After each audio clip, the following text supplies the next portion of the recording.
We've got Democratic strategist Andrew Feldman with us, Special Assistant for Economic Policy under Bush 43, Brian Reardon, and Independent Women's Forum, Sabrina Schaefer.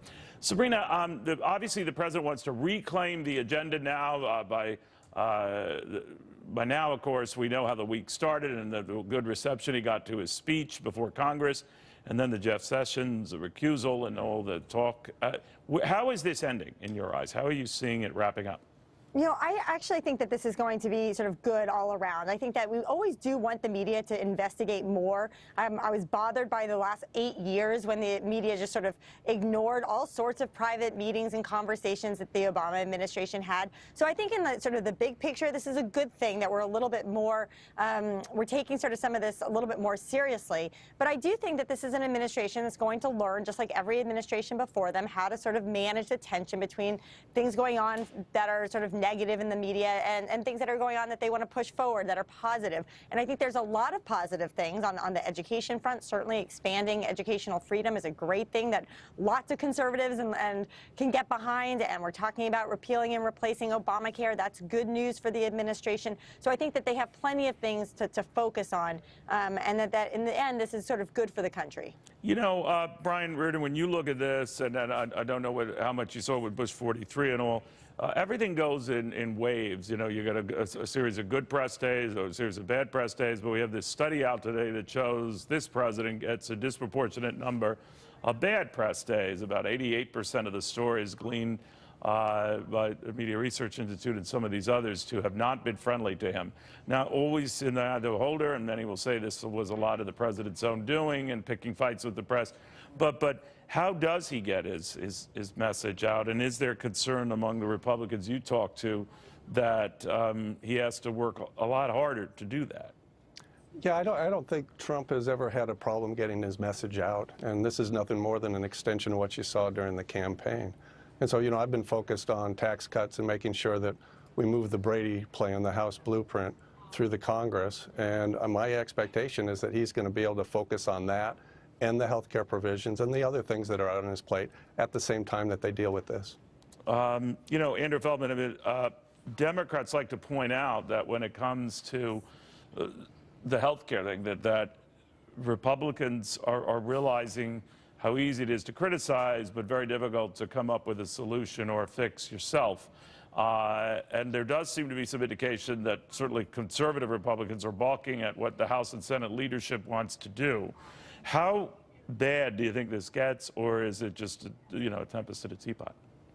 Neil, good to be with you. I think it's very bad. I mean, look, we're just hearing big platitudes, big statements from Trump and members of Congress, but we have no real plans, right? I mean, first of all, the health care plan, Trump said the other day that it was more complicated than he could even think of. Obviously, it's complicated. Obviously, it's difficult. This is something that we've been dealing with since Richard Nixon was president. If it was so simple, we would have had a real answer a long time ago. And this is going to be very complicated because, you know what? 20 million new people have health care under Obamacare, and the reality is that Trump's math doesn't add up, right? You can't keep people on their health care who have pre-existing conditions, people who are 26 and under on their parents' But the math doesn't add up, right? The math doesn't add up, most people are very happy when they hear about 20 million getting health insurance. I won't argue with that. The math doesn't add up for Donald Trump's plan, but the math, Neil. it's not sustainable right now the way it's going, whether you buy a Republican fix or not. I mean, they got to do something, right? You would acknowledge that. Look, I would acknowledge absolutely that there are things that are, I think, Neil, that there are things that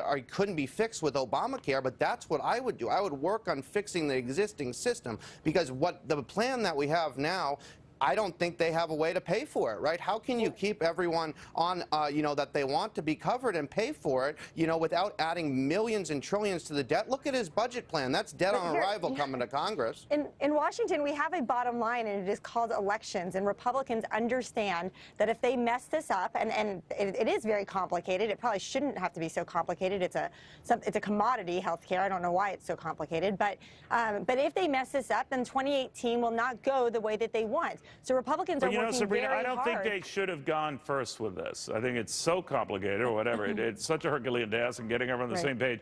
They seem to be in agreement on the tax cut thing. There was more agreement there. I'm in agreement with that. It's too late for that. But, Brian, what do you make of that? That if they had their druthers for a do-over, or mulligan, or whatever they call it in golf, they would not have done it the way they're doing it now. What do you think? Well, I think that both these things, the health care and the tax bill, are really big lifts. They're trying to transform how people get insurance. They're trying to transform our tax code from one of the worst in the world to one of the best.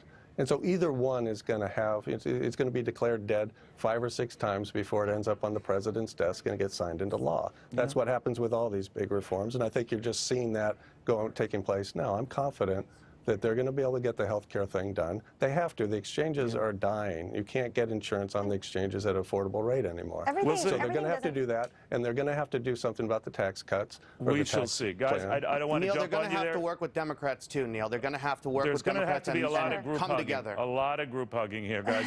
All right, thank you very, very much. We'll watch how it goes. The president now in Orlando. He's on his way to this Catholic school right now, St. Andrew's Catholic